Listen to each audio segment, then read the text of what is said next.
spent most of my life kind of oscillating between feeling very proud of my difference and aware of it and very comfortable with it, but also feeling really weighed down with other people's versions of who I am.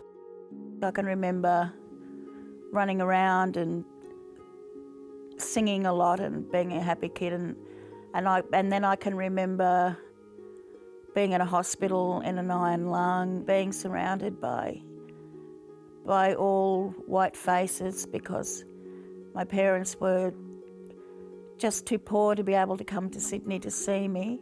Basically, the way that I was came out in the classroom as being fidgeting. I was told that I was naughty, that I was being difficult, and because I had troubles with learning to read and write and do numbers, other kids also made fun of me for being stupid, and so I started to get this negative feedback of you're naughty and you're stupid. Often I would be trying to be the good student in class and try really hard but have absolutely no idea what was going on, and it was through a hearing test that I found out that I'm profoundly deaf in my left ear. So I started to get some really negative thoughts and feelings about deafness of being something that I had to beat and overcome. I have a condition, a genetic condition called Marfan syndrome. When I was 11 or 12, my spine started curving quite dramatically. I had a fantasy, I think, when I was really young that maybe surgery would deliver me from being different. Maybe I would be okay at the end of it and look normal. Polio attacks the muscles and the nerves. And so I had to relearn how to walk again, and I had one leg shorter than the other. I had to wear calipers.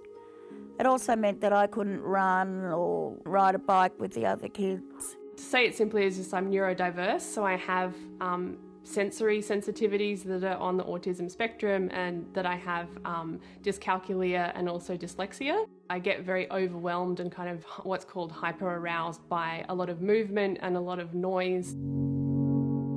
Initially, I thought that I wasn't deaf enough to be part of the deaf community, particularly because I identified as half deaf, and I thought, if you're not fully deaf, you're not a real deaf person, so you can't learn sign language. When I was starting to learn it, I thought that maybe I could become an interpreter. When I started to attend meetups in pubs and clubs and that sort of thing with other deaf people, the penny dropped, and I realised, wait a second, this language is incredibly useful to me. I think people underestimate how disempowering being stared at is, that it really does make you feel outside the kind of community. Occasionally, when that's happened, I get a little spark of anger or of defiance. And I think it's those sparks that are the things that can be fuel for just being able to feel at home in yourself. People's perceptions of us is that we're miserable, that we spend all our time wishing that we were able-bodied. That's not true. The majority of us are perfectly happy with the way we are. I realised that I'm not losing something, I'm gaining something.